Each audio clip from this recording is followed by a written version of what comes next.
I'm Michelle Bullock, licensed massage therapist in the state of Washington, and I like to create videos for you to help you to navigate the contents of the MBLEx test. And today I'm going to be talking about how the muscles work from the nerve signal to the contraction, and including how calcium and ATP make it all work. So we're going to talk about the whole process.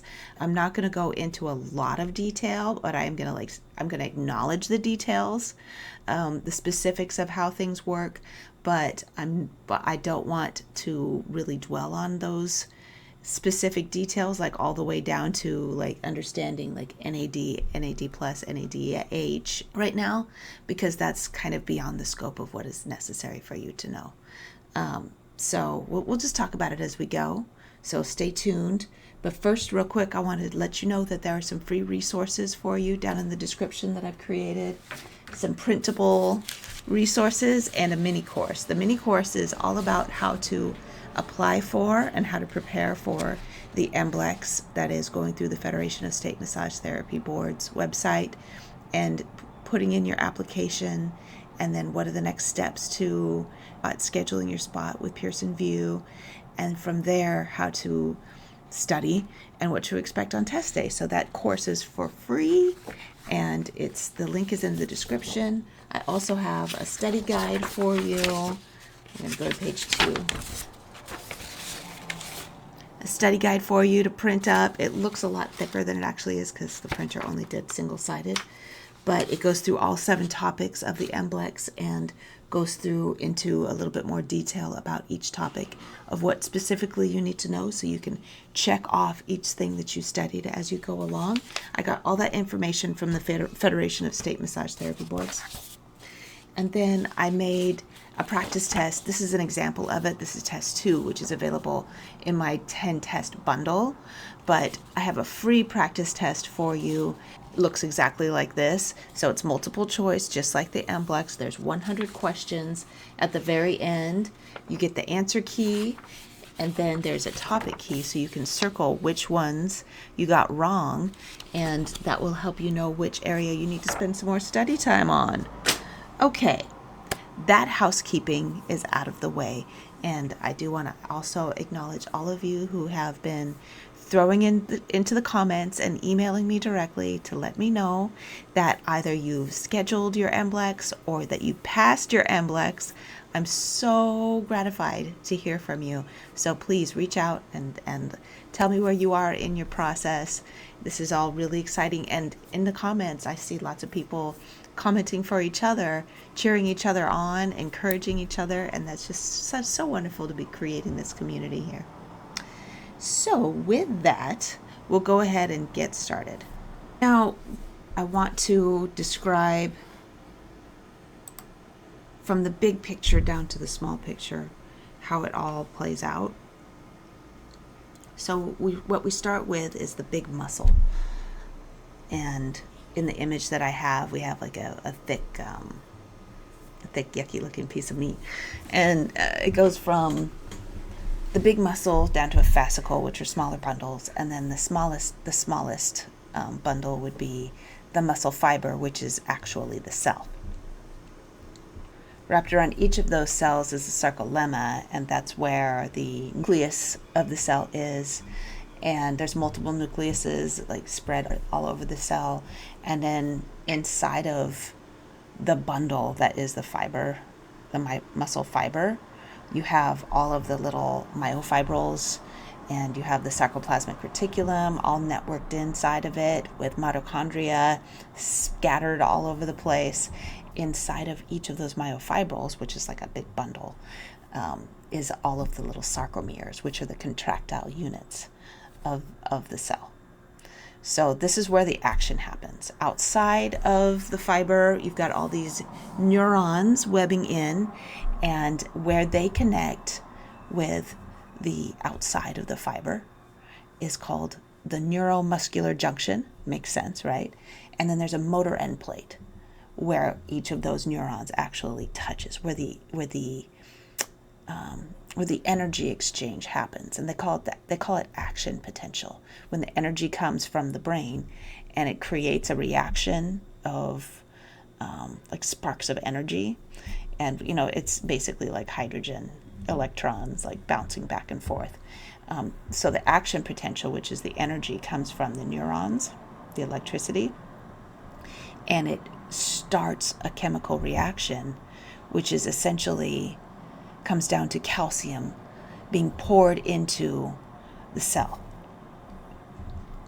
What happens is it causes a reaction that uncovers actin filaments, which makes them charged up and ready to attach to the myosin. And that's what causes the sliding back and forth. You need ATP to make them detach from each other. So you need two things. You need calcium and you need ATP for the movement to actually happen. So the movement happens because the ATP forces the heads to pop off and move to the next one, move to the next one, move to the next one. You need ATP for each one of those. ATP stands for adenosine triphosphate. And then I want to talk about how adenosine triphosphate is created out of adenosine diphosphate, which is already hanging around.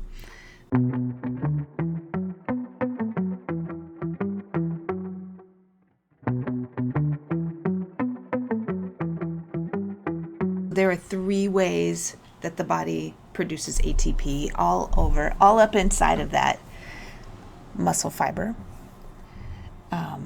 In the sarcoplasm, which is like the fluid that hangs out all around each of the myofibrils inside of the cell, is where we've got ADP that's hanging around, and then we also have creatine phosphate.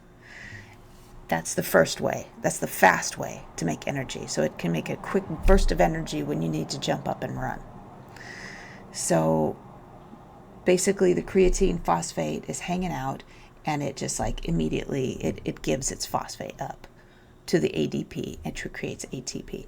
10 to 15 seconds to create this burst of energy. No oxygen is required, and it's a really quick thing. And then the next way that energy is made, it lasts a little bit longer, is called anaerobic glycolysis, or glycolysis. Glycolysis is where the glyco means sugar, basically. Lysis means breaking up, and so you got like these 6 carbon chains, and they get broken into 3 each, and they grab onto some phosphates, and then there's a chemical process that happens, and the phosphates pop off, and then they get picked up by the adenosine diphosphate, and then you end up with your ATP, and it produces the process of anaerobic, that means no oxygen, right? Anaerobic glycolysis will create about 30 to 40 seconds of activity. And the pyruvic acid, which is the smaller carbon chains, gets turned into lactic acid, which causes that burning or muscle fatigue sensation. So that's an important thing to remember for your MBLEx, is about the muscle fatigue. For aerobic metabolism, that's a longer process, which can create exponentially more ATP for energy, and it lasts a lot longer. So that's for our like longer sustained activities. We start getting out of breath because we're trying to get more oxygen into those muscles. So in an environment where you need quick energy and there's not enough oxygen, first we've got the direct phosphorylation, which is the first one I talked about, creatine phosphate creating ATP. The second one is the anaerobic glycolysis, which creates just a little bit of ATP. Those are quick energy sources when there's not oxygen. So the final one that I'm talking about is the aerobic metabolism, also called the citric acid cycle. Krebs cycle is another name for it, is where you have the glycolysis that happens at first the carbon, the 6-chain carbon gets broken up. You end up with your pyruvic acid. Then the pyruvic acid, some of it might get used for anaerobic metabolism, but the rest of it goes into the mitochondria that are inside of that cell. And they go through a cycle where they create a huge amount. And it ends up being, what did I get here? 36 to 38 ATP. Now I have a little chart for each of these things, but you don't need to know these details for all the details of the whole process of how glycolysis works in the anaerobic or aerobic sense. And you don't need to know this whole process of how the Krebs cycle or the citric acid cycle works. But the most important things that you need to know are, regarding the metabolism at least, the most important things that you need to know are there are 3 different ways for you to make energy, and that is direct phosphorylation, anaerobic metabolism, and aerobic, including the Krebs cycle. Okay, very easy. 10 to 15 seconds of energy for the first one, 30 to 40 seconds of energy for the second one, and then a lot of energy for the third one. So those are the things that you need to know. You don't need to get overwhelmed with this whole process. What was really triggering for me when I was in massage school and preparing to take the MBLEx is that I thought in order to be able to memorize anything from it, I needed to know everything. And you don't. You're not going to get quizzed on the whole chemical reaction of how ATP is created in each of these different things. Now, regarding the chemical reaction that triggers the actin and myosin heads to be sliding back and forth with the action potential, the most important things that you're going to need to know are that the action potential comes down the neuron, activates the sarcoplasmic reticulum, which creates calcium ions, which pull tropomyosin off of the actin heads, okay? Or just enables the actin heads to be able to slide. And ATP breaks those actin heads off so that they can move. All right, so let's take that back. The calcium ions that are activated in the action potential from the motor end plate pulls the covering off of the actin so it sticks up onto the myosin. ATP breaks it open so it can go again, and it can go again, and it can go again. Okay. I hope this makes sense. Let's do a little quiz. Let's do a little quiz. So this is an easy one. Which of the following energy systems provides the quickest burst of energy for muscle contraction, but only lasts about 10 to 15 seconds? A, glycolysis. B, Krebs cycle. C, direct phosphorylation. Okay. Or D, oxidative phosphorylation. And we know that the quickest one is the first one, right? Direct phosphorylation. That's what they call it. I called it phosphorylation, but it's phosphorylation. Glycolysis is the one that's in the middle. And then, because we have the word in the question, quickest burst. Quick burst comes from glycolysis also, anaerobic, but the quickest burst is the direct phosphorylation. Let's do another question. Which energy system is primarily anaerobic and produces lactic acid as a byproduct? A, glycolysis. B, electron transport chain. C, Krebs cycle. Or D, beta oxidation. Okay, so we know it's an energy system, it's a metabolism system. Electron transport chain is not a metabolism, and beta oxidation is not a metabolism thing. So it has to be either Krebs cycle or glycolysis, and we know that Krebs cycle has to have oxygen in it. Okay, Krebs cycle has to have oxygen. If I didn't highlight that enough in what I was talking about before, I'm saying it now. Krebs cycle has to have oxygen. So glycolysis is the best answer, specifically anaerobic glycolysis, but glycolysis is the answer.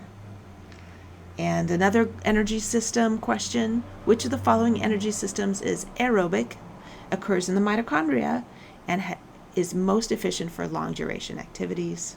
We have A, direct phosphorylation, which is the quick one. We have glycolysis, which is the medium one. We have C, Krebs cycle, which is the correct answer. And we have D, the creatine shuttle, which is a really funny thought.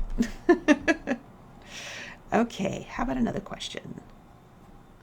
What role does ATP play in muscle contraction at the sarcomere level? We have A, stimulates calcium release from the Golgi apparatus. B, detaches myosin head from actin filament. C, causes actin to slide over myosin without detachment. Or D, initiates depolarization in the muscle membrane. We're going to look at these one by one. A, stimulates calcium release from Golgi apparatus. So Golgi apparatus is not a part of, the Golgi apparatus is in the cell, but I was thinking about Golgi tendons. Anyway, calcium release happens from this, stimulates calcium release from the Golgi apparatus. That can't be it. The calcium, I don't even know if muscle cells have a Golgi apparatus, but calcium release happens from the sarcoplasmic reticulum. Okay, so ATP is not part of that. D or B, detaches the myosin head from the actin filament, which I think is the correct answer. C, causes actin to slide over myosin without detachment, which doesn't make sense. It detaches the two components from each other. Or D, initiates depolarization of the muscle membrane. So it's got to be B, initiates depolarization. Those are all really complicated answers. But we know that on the sarcomere level, remember the sarcomere is the contractile part, that's like the myosin and the actin that are sliding back and forth to each other. So when we look at the question, we're like sarcomere, that's that little block that slides, okay? And what does ATP do in that? It breaks them apart so that they can keep moving. Another question, what happens to muscle contraction when ATP is not available? So I don't know if I talked about this in the rest of the discussion that I was going through, but when ATP isn't around, the fibers get stuck, the myosin heads and the actin fibrils get stuck together. So the muscle relaxes completely. B, muscle enters a state of tetanus. C, myosin remains bound to actin, causing rigidity. And D, sarcomeres fail to form cross bridges. So the muscle doesn't relax completely when ATP is not available, because like if we've got the calcium flooding in, it makes things stick together, right? It makes the two fibers stick together. But if there's ATP is not there, then it gets stuck. So it's like we have a permanent contraction that's just stuck in place. Something to think about with your clients that might have systemic issues. They just don't have the energy production to be able to relax those muscles. So anyway, A is not the answer. Muscle enters a state of tetanus, which is kind of like a rigid state, but it's not as specific as C, which is myosin remains bound to actin, causing rigidity. I think that's the answer. D, sarcomeres fail to form cross bridges, which is not the case. We use ATP. The ATP is for breaking open the bond. All right, another question. Which structure releases calcium ions during muscle contraction?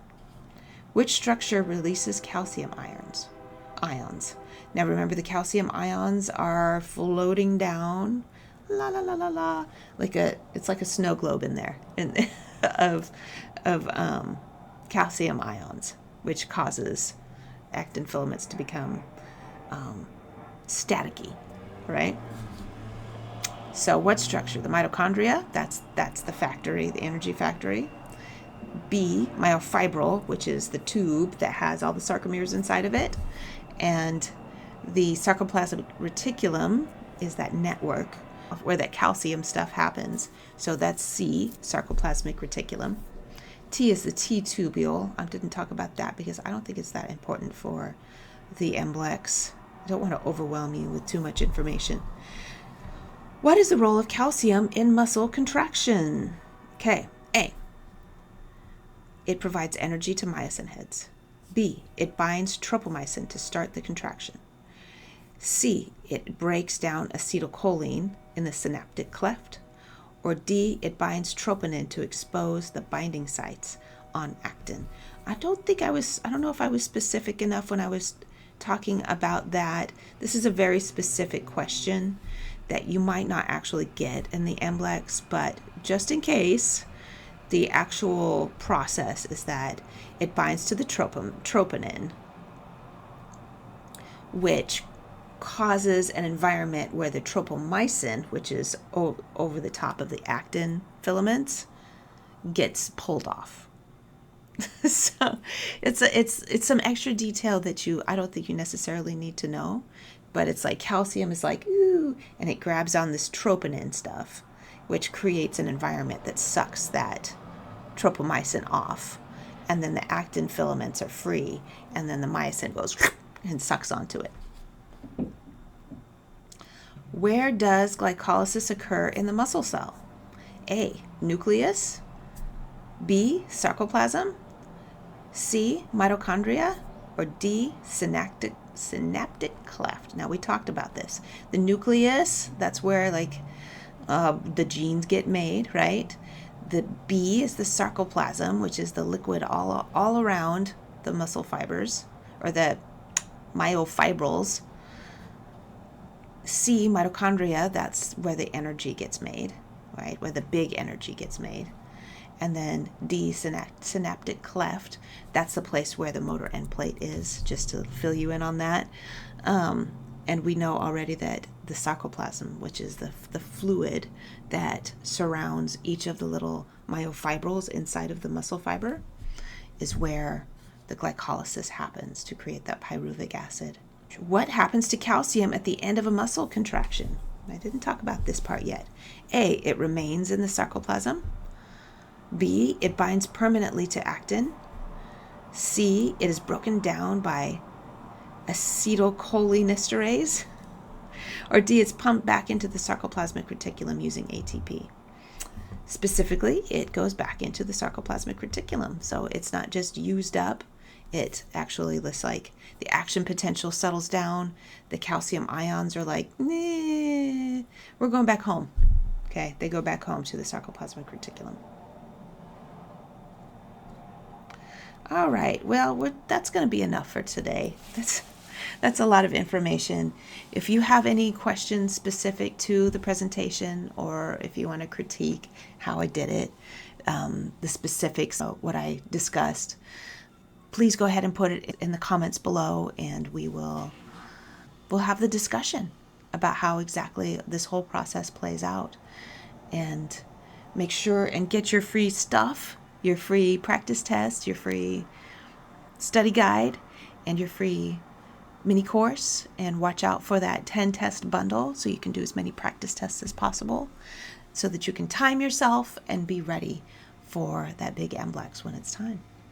In the meantime, if you did love this presentation and you felt like it was actually really useful to you to help you to remember the process of creating energy and how muscle contractions work, then please subscribe and give this video a thumbs up. I really appreciate it. And in the meantime, I'll see you next time. Toodaloo.